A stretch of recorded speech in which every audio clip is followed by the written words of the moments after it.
Yung mga Lods, bago ang lahat, welcome sa Ryan Lods TV, welcome sa YouTube channel ko. At kung napapansin nyo mga Lods, ang daming maingay na yan, palaka na naman yan. At meron tayong maruming gulong dito ngayon. Ang oras ngayon mga Lods ay alas 11:40. So flat itong gulong ng motor. At dito sa bahay mga Lods, meron din akong mga gamit dito na in case na may mangyaring vulcanize na sa motor ay pwede kong i-DIY dito, no? Tulad nito, flat. Ayan. So may mga gamit ako niyan dito mga Lods eh. So bubulkitin ko ito ngayon mga Lods. So tanggalin muna natin itong kanyang ito. Sakit sa tenga. Sanay na rin kami. Ayan. Mas maganda talaga mga Lods, meron kayong tools sa mga inyong mga bahay. In case na kunyari ito, ayan, na naplatan tayo. So meron tayong pang agad, pang DIY, di ba? Kasi isa sa dadalhin pa natin, sasakyan natin, pwedeng masira yung ating interior. Pwedeng mapunit or pwedeng mas lalo na siyang masira. So hindi na ito natin dalhin at i-DIY na lang kagad natin dito sa ating bahay. So kailangan yung mga tools kayo, yung mga naka-ready.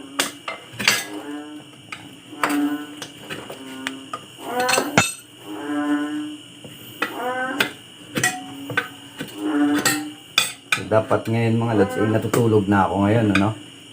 Ito, nagbubulkit pa ako ng aking gulong. So, nalit na rin ako ng uwi kanina dahil ang lakas nga ng ulan.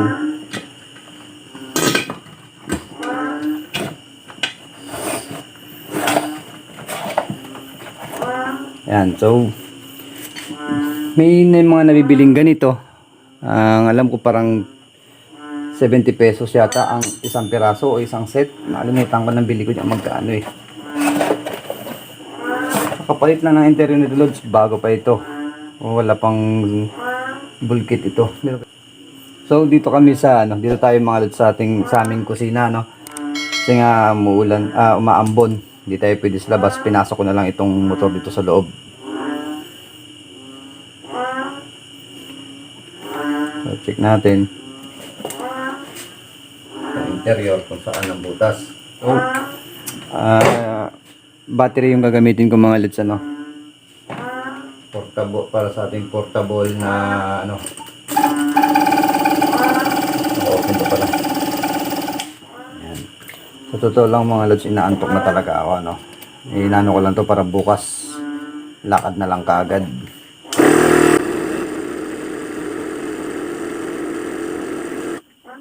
Natin mga Lods kung saan yung butas. Ayun naramdaman ko kagad dito banda. Iba natin konti. Ingay ng mga palaka na ito. Ayan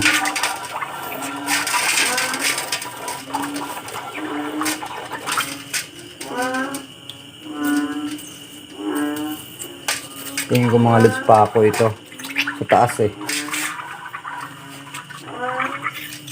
Saan ba yung ito? Ayun. Check natin. Ito. Yan. So naantok na ako mga Lods. Wala eh. Para bukas na lang kaagad tayo, sakay na lang, di ba? Tayo ng malinis na pamunas, lagyan natin ng gasolina or kung maganda krudo.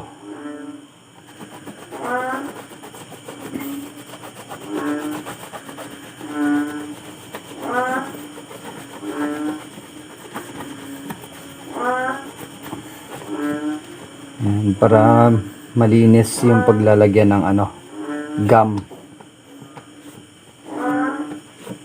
Yan.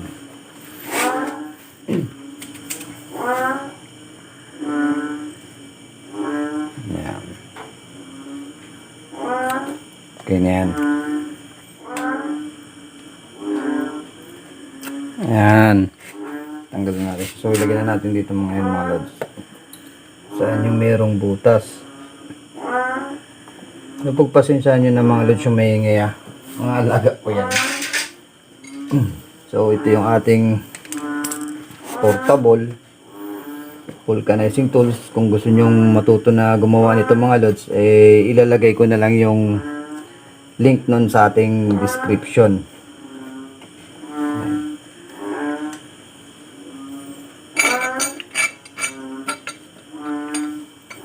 Wala pala itong lata. Wala na yung lata niya. May lata nito eh. May lata to dito mga lods eh. Nilagyan ko yan siya ng lata. Yung in-can.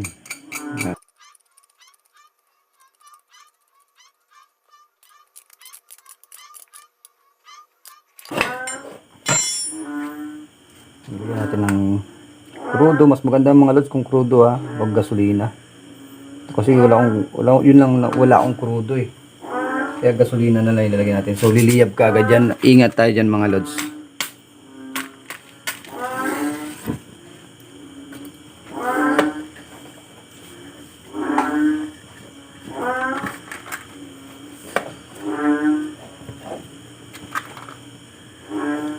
Yung gasolina na yan mga lods, nilagyan ko yan ng konting langis para hindi siya talagang active. Tamang ganyan lang siya. May langis siya na nahalo. So ayan mga lods. Kalimutan ko palang lagyan ng sapin sa ilalim. Antok na talaga. Ayan mga lods. Kalimutan ko ilagay. May sapin yan sa ilalim. Lagyan natin. Ayan. Ayan.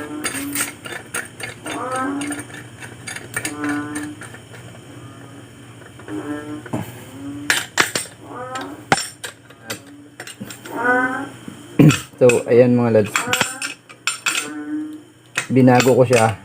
Kasi nga, na-failure yung una natin ginawa dahil walang ganito. So, yung gum ay kumapit dito, Ayan, hindi kumapit sa, sa interior. So, wala kasi siyang ganito, paleta, yung in-can. So, wala akong makitang in-can. Yung ginamit ko, pinantay ko yung gamit ng asawa ko na pinaghulmahan niya ng cupcake, So yari ako pag napanood niya itong video na to, yari ako dahil sinira ko itong kanyang hulmahan ng cupcake para lang may pambulkit sa motor, Papalitan ko na lang siguro to. So mainit-init na siya. Ayan, mainit na mga lods. So, balikan na natin yan mga lods pag okay na. Check natin.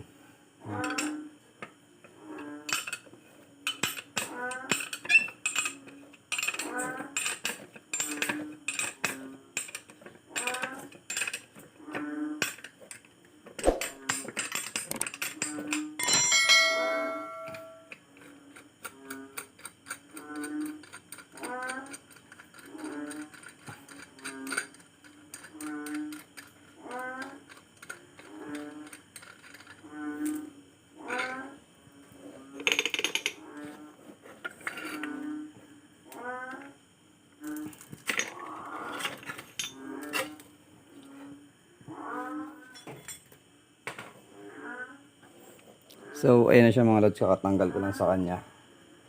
Ayan. Ayan So, may nagkunting flak dito sa gilid. Pero, okay lang yan mga lods. Nandito naman sa gitna yung butas niya So, tignan natin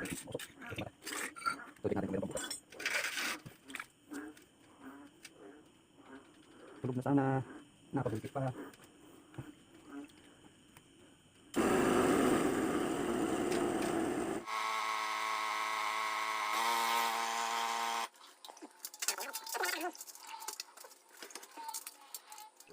So okay na ito mga lods, wala na itong problema.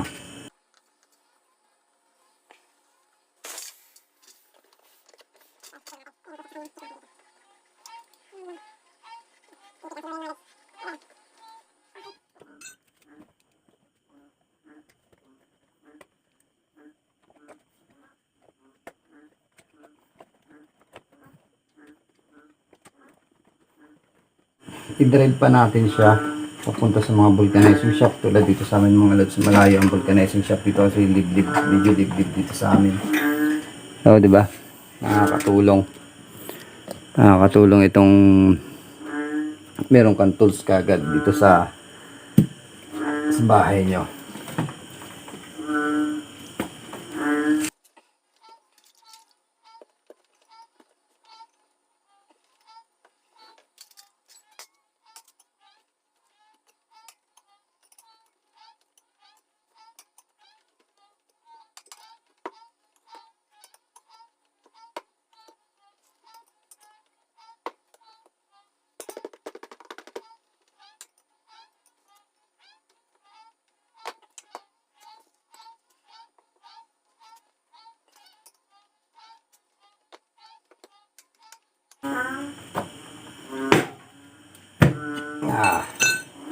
So natipid pa tayo, di ba?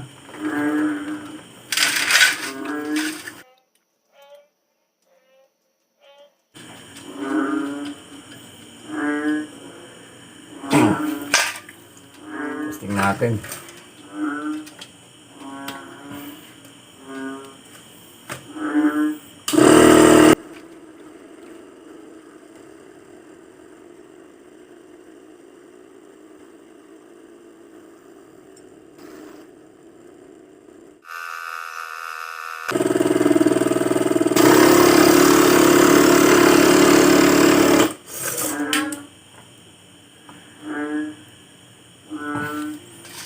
So, check natin mga lods kung merong bumubula dito. Kung pag may bumula yun, ganun sabihin, may butas pa ito.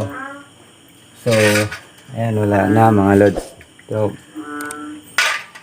pamagatang itong vlog ko na ito na Antok vlog. So, ang oras mga lods, ayan o. 12:04, suotin natin sa Philippine time. 12:04. Alas 12 na mga lods. Nagbubulkit pa rin tayo. So, ayan. So, ito yung Antok vlog natin, ano. So, ayan. Okay na ito mga lods na. Ayan. Maganda talaga na meron tayong mga tools para in case na mangyari sa atin tong mga ganito. Meron tayong pan-DIY kagad, di ba? So, maraming salamat Lodz sa pagsama nyo sa akin sa Antok vlog natin. Ayan. Thank you mga Lodz. So, hanggang susunod ulit. Hanggang dito na lang mga Lodz. Ciao! Hey, you